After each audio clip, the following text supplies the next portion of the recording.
नमस्कार, आप देख रहे हैं द गरम पोस्ट और मैं हूं आपके साथ साहेब अली। पहले इस वीडियो को पूरा अंत तक देखिएगा, इसकी हर बातों को समझिएगा और उसके बाद जो भी दिल में आए वो कमेंट बॉक्स में लिख दीजिएगा।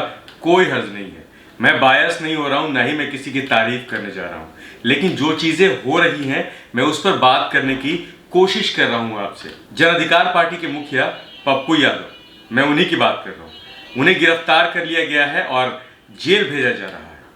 इस बीच सवाल ये उठता है कि पप्पू यादव आखिर सुधरते क्यों नहीं है।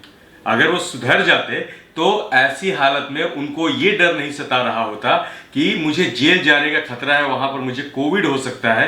पहले मुझे जब टेस्ट कराया गया गांधी मैदान थाने में तो वहां पर मैं कोविड पॉजिटिव नहीं बल्कि नेगेटिव पाया गया, लेकिन अब मुझे जेल भेजा जा रहा है, वहां पर बहुत लोगों के साथ रहना होगा। मुझे पहले से ही कई सारी बीमारियां हैं, दिन भर में 5 से ज्यादा दवाइयां खाता हूं। ऐसा पप्पू यादव खुद कह रहे थे जब वो गांधी मैदान थाने से निकल रहे थे, मीडिया से रूबरू हो रहे थे। लेकिन वो ऐसा क्यों कह रहे हैं, उनको ऐसी कहने की जरूरत क्यों पड़ी? आखिर वो सुधरते क्यों नहीं है?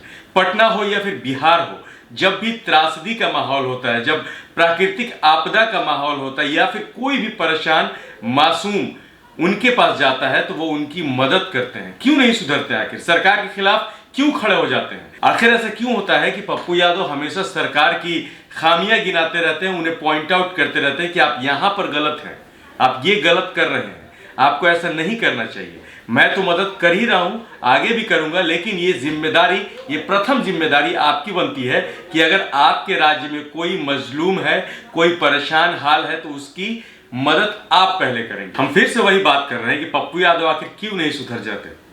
कोविड का सिचुएशन देखिए, लॉकडाउन का पहला फेज हो जिसमें वो दिल्ली में फंस गए थे, लेकिन वहां पर भी बिहारियों की मदद कर रहे थे। सिर्फ बिहारियों को ही नहीं बल्कि और भी दूसरे राज्यों के लोग जो परेशान थे उनके पास पहुंचते थे, उनके दिल्ली स्थित आवास पर मदद मांगने के लिए। तो बिना संकोच के वो आटा, चावल, चीनी, दाल, जो कुछ भी होता था, पैसा भी देते थे उनको और कहते थे कि आप जाइए, अगर और जरूरत पड़ी तो आप आके ले लीजिएगा।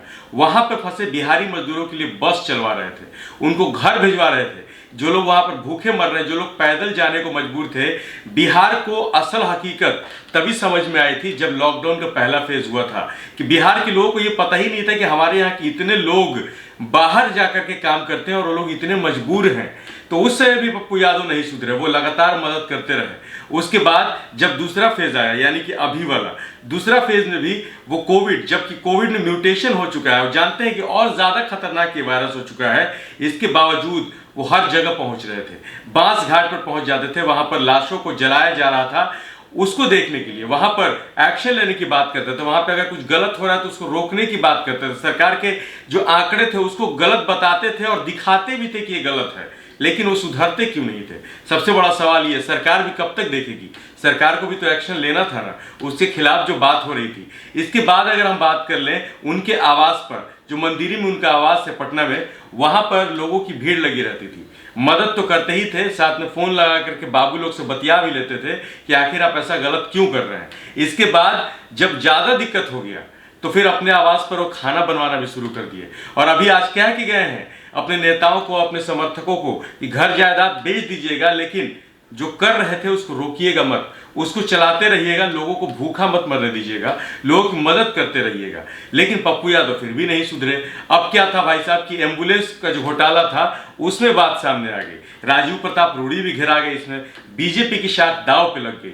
लेकिन पप्पू यादव सुधर नहीं रहे थे, वो लगातार बयान पे बयान देते जा रहे थे, लोगों से बात कर रहे थे, लोगों की मदद करने से पीछे नहीं हट रहे थे। अब सरकार क्या करती? अब जाते जाते पप्पू यादव ने कह ही दिया, हम तो डायरेक्ट कह नहीं सकते, लेकिन पप्पू यादव ने कह दिया है कि नीतीश कुमार जो कि बिहार के मुख्यमंत्री हैं, वो बीजेपी के प्रेशर में आकर के पप्पू यादव की बलि दे दिए हैं।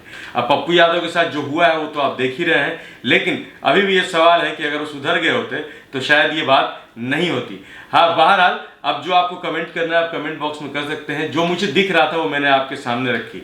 गरम पोस्ट को देखते रहिए, सब्सक्राइब कर लीजिए, अगर अच्छा लगे तो लाइक भी कर लीजिएगा। धन्यवाद।